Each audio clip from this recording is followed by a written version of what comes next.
रंजीत सिंह का दौरे हुकूमत था, रंजीत सिंह का दौरे हुकूमत था, और एक हिंदू के बाजू में एक बदअकीदा रहता था। हिंदू की बीवी बड़ी खूबसूरत और हसीन थी, जमील थी। वो बदअकीदा ने उस हिंदू की बीवी को देख लिया और देखने के बाद उस पर फरेब्ता हो गया। वो दिमाग लगाने लगा कि किसी भी तरह से इस हिंदू की बीवी के साथ मैंने अपनी नस्सानी ख्वाहिश को पूरी करना है। अब हमारा मजहब हिंदू हो या मुसलमान, हर एक की औरत को एहतराम की निगाह से देखने का हुक्म देता है। सिख की बीवी हो, ईसाई की बीवी हो, मुसलमान की बीवी हो, हिंदू की बीवी हो, मजहब यहां नहीं देखा जाता।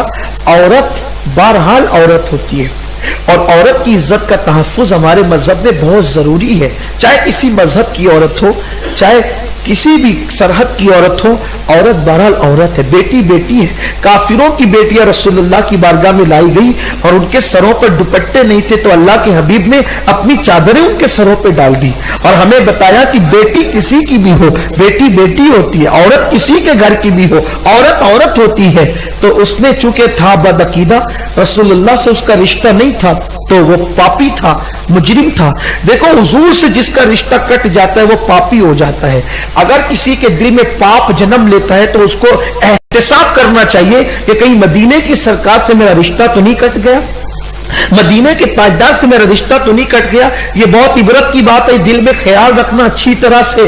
जिस दिन दिल पापी हो जाए, कहीं समझ लेना कि मदीने की ताजदार से अपना रिश्ता कट तो नहीं हो रहा है और मदीने के ताजदार से अपना रिश्ता कमजोर तो नहीं हो रहा है, मुनक़ता तो नहीं हो रहा है। इसका बहुत ख्याल करना, क्योंकि जब तक उस बारगाह से रिश्ते जुड़े होते हैं, इंसान की निगाहें पाकीज़ा होती है, बाहया होती है, कान बाहया होते हैं। उस बारगाह से रिश्ता जुड़ने पर इंसान को बड़ी पाकीज़गी नसीब होती है।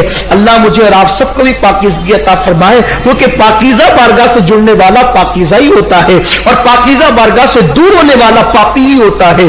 तो उस हिंदू की बीवी से उसकी आंखें लड़ गई और उसको पाप का दिल चाहा, मौके की तलाश में था वो। लेकिन फिर ये हुआ कि उसको मौका नहीं मिला गांव के अंदर, तो इत्तेफाक से वो मियां बीवी दोनों जा रहे थे उसके मैके पहुंचाने के लिए। उसका शौहर जा रहा था, गरीबी का दौर था उस वक्त, तो लोगों के पास इतना मान नहीं था। तो फिर ये हुआ कि वो दोनों चले जा रहे थे। इसको जब खबर मिली तो खबर मिलने के बाद इसने सोचा कि फायदा उठाना चाहिए। ये इनके पीछे घोड़ा लेकर के चला गया, उसके शौहर से कहा कि चलो घोड़े पे बैठ जाओ। उसने कहा नहीं, मेरी बीवी साथ में, मैं कैसे बैठ सकता हूं? कहा दोनों बैठ जाओ। कहा नहीं, मैं नहीं बैठ सकता मेरी बीवी को लेकर के। तो बीवी को कहने लगा कि तुम बैठ जाओ। उसने कहा नहीं, मैं नहीं बैठ सकती।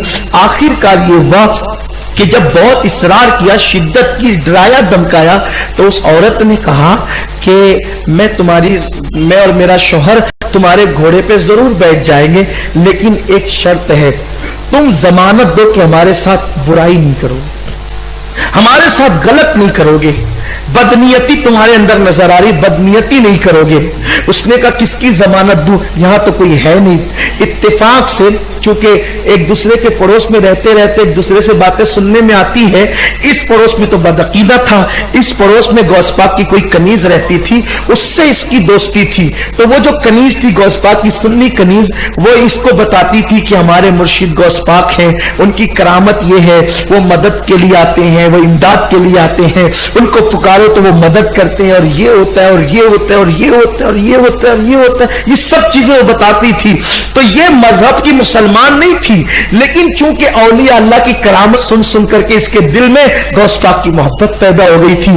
तो उसकी सोचा कि मुसलमान है। अब वो तो बेचारी दूसरे मजहब की थी, समझा कि सारे मुसलमान एक जैसे होते हैं, जैसे कि आज भी दूसरे लोग समझते हैं सब एक जैसे होते हैं, इसीलिए लोग बदगुमान भी होते हैं। अल्लाह अकबर। तो जब उसने कहा कि यह जंगल में कौन है जो जिसकी जमानत दूं, का एक काम करो, वो तुम्हारे जो बगदाद वाले बड़े पीर है ना, उनकी जमानत दे दो, बस मैं तुम्हारी सवारी पर बैठ जाऊंगी अपने शौहर के साथ। अब चूंकि वो था बदमजहब, उसने सोचा कि बड़े पीर के नाम से मेरी बिगड़ी बन रही है ना, जब तकरीर करते हैं तो कहते हैं हराम है, शिर्क है, बिदअत, लेकिन जब मुराद मिलने वाली होती तो फिर बराबर याद आते हैं। फिर क्या हुआ, कहा कि ठीक है तुम वो जो बड़े पीर बगदाद वाले ना, बड़े पीर साहब, हम जब उनकी जमानत देते हैं, बैठ जाओ, तुम्हें कुछ नहीं होगा। अब जैसे दोनों मियां बीवी घोड़े पर बैठे, اس نے نکالی تلوار اور تلوار نکال کر کے اس کے شوہر کو قتل کر دیا. جیسے شوہر کو قتل کیا اس کی لاش گرائی اور گھوڑا دوڑانے لگا. جب گھوڑا دوڑا رہا تھا تو وہ پیچھے مڑ مڑ کر دیکھتی تھی, پیچھے مڑ مڑ کر دیکھتی تھی, پیچھے مڑ مڑ کر دیکھتی تھی. اس بدبخت نے کہا اے لڑکی تو پیچھے مڑ مڑ کر کسے دیکھ رہی ہے؟ تو اس نے کہا بغداد والے بڑے پیر صاحب کو دیکھ رہی ہے. بغداد والے بڑے پیر صاحب کو دیکھ رہی ہے.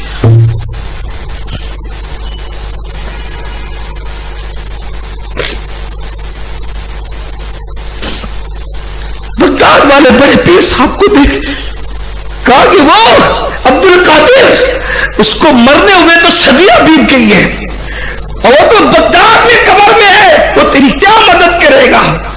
وہ تیری کیا کہا کچھ بھی ہو, تو نے ان کے نام کا لے کر کے مجھے بٹھایا تھا, مدد تو میرے بڑے پیر نے کرنا ہے. اس کی زبان سے یہ جملے نکلے تھے, ہند کا اتہاس گواہ ہے, ہند کی تاریخ گواہ ہے. دو برقع پوش دو نقاب پوش کو اس نے فوراً سامنے دیکھا, ان لوگوں نے گھوڑا روک دیا, اس لڑکی کو نیچے اتارا اور اس بدبخت کو قتل کیا. اور اس کے بعد اس سے کہا بیٹی آگے بڑھ. اس کے شوہر کے پاس گیا جو سر کٹا ہوا تھا, سر کو جوڑ کر کے کہا کم بِإِذْنِ اللَّهِ. اس کا شوہر زندہ ہو گیا. وہ گھوڑا لے کر کے دونوں میاں بیوی جب آئے تو رنجیت سنگھ کے وہ کچہری کے اندر وہ مقدمہ اس کے رشتہ داروں نے دائر کیا کہ یہ گھوڑا تو فلاں کا ہے, یہ میاں بیوی گھوڑا لائے کہاں سے, ہمارا آدمی نہیں نظر آتا, انہوں نے قتل کیا, ہمارا آدمی چاہیے ہمیں.